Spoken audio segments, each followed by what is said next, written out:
Arranca el otoño de 1900 y un jovencísimo Pablo Picasso viaja a París junto a su amigo Carlos Casagemas. Allí logrará uno de sus primeros grandes hitos. Exhibirá un cuadro en la Exposición Universal de la capital francesa. Os podéis imaginar qué vida llevaban estos dos por París, ¿no? Se juntaron con otros bohemios, bebían absenta, frecuentaban cabarets y conocieron mujeres. Casagemas quedó prendado de una de ellas, una muchacha llamada Germaine, que gustaba de disfrutar de su vida amorosa con toda la libertad que su matrimonio se lo permitía.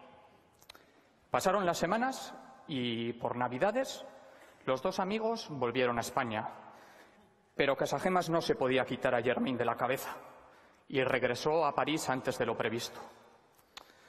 Una noche salieron a cenar junto con otros amigos y en medio del restaurante Casagemas sacó una pistola.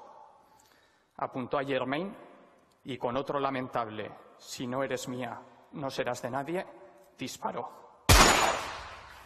Acto seguido, posó el cañón todavía caliente sobre su sien derecha y volvió a apretar el gatillo.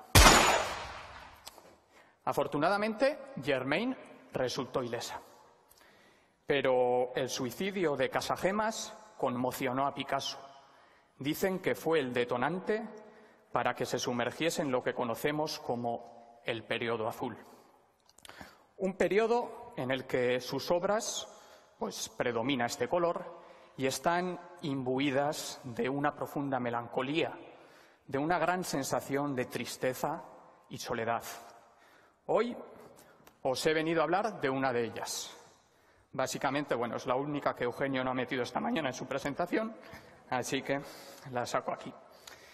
Es un óleo que Picasso pintó en 1903 y en el que podemos ver influencias de Gauguin, de Van Gogh o incluso del Greco en esas figuras estilizadas.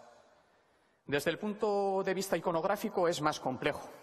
Se trata de una alegoría a la vida en la que se contrapone el amor sacro y el amor profano, o también un ciclo de la vida que surge en esa mujer con un niño, pasa por la pareja y finaliza en la figura en posición fetal. Lo que sí está claro es que el hombre es el propio Carlos Casagemas y la mujer es muy posiblemente Germaine. Podríamos pensar que Picasso trató de plasmar en un lienzo lo que no pudo suceder en la realidad. Y poco más podemos decir, o poco más podríamos decir, si no llega a ser porque a esta obra se le hizo una radiografía en los años 70. Porque sí, a las obras de arte también se les hace radiografías, y se parecen bastante a las que nos hacen en el hospital. Para hacer una radiografía necesitamos una fuente de rayos X y un material sensible a esa radiación que se pone en una placa y en medio se pone el objeto. Los rayos X llegarán a esa placa que tradicionalmente contenía una sal de plata y que tras un periodo de revelado se oscurecía.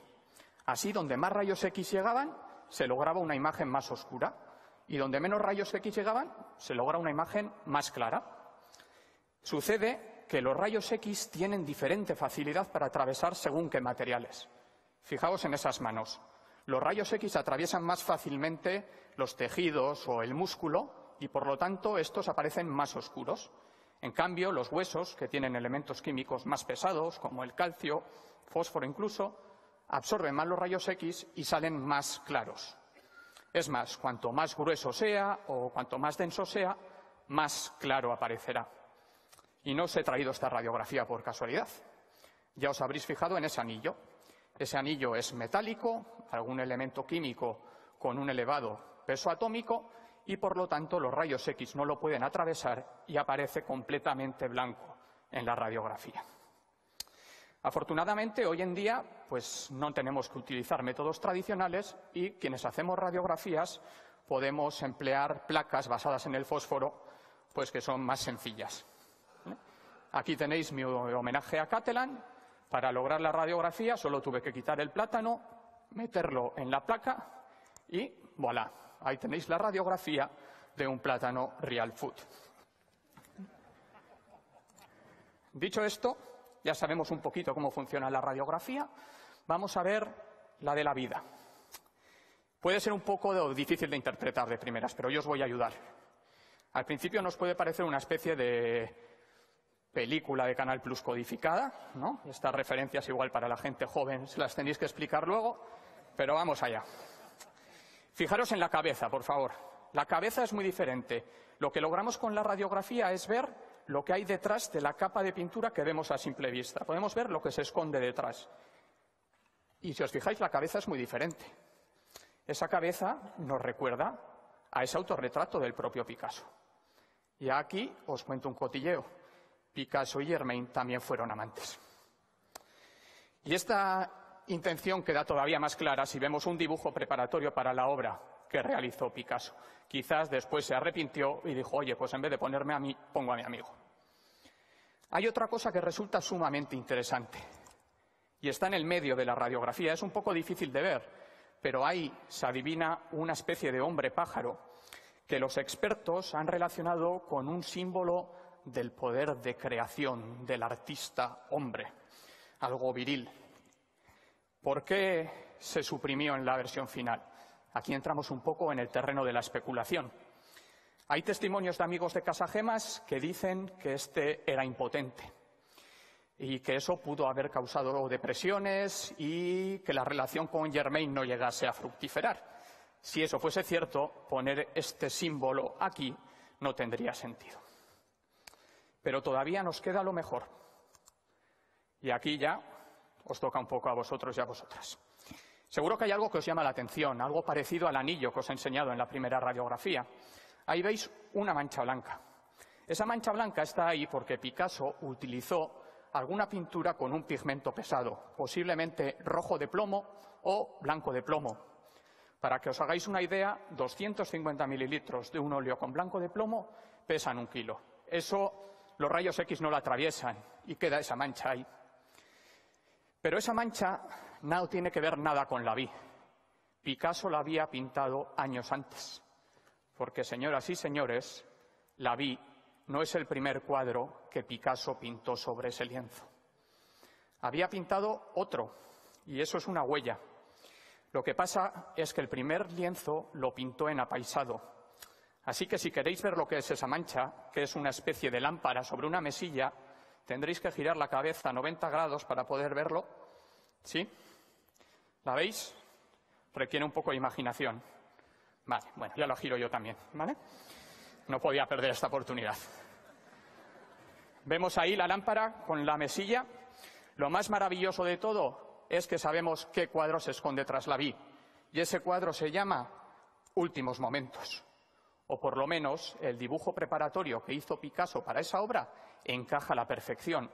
Ese crucifijo también se ha encontrado tras la Vie, utilizando otras técnicas analíticas. En este caso, esta obra estaría motivada por otra muerte, en este caso la de la hermana de Picasso, Conchita, que murió cuando ambos eran niños. En resumen, podemos decir que Picasso se hizo con un lienzo de 2 metros por 1,30, lo puso en apaisado y pintó un cuadro con un motivo mortuorio.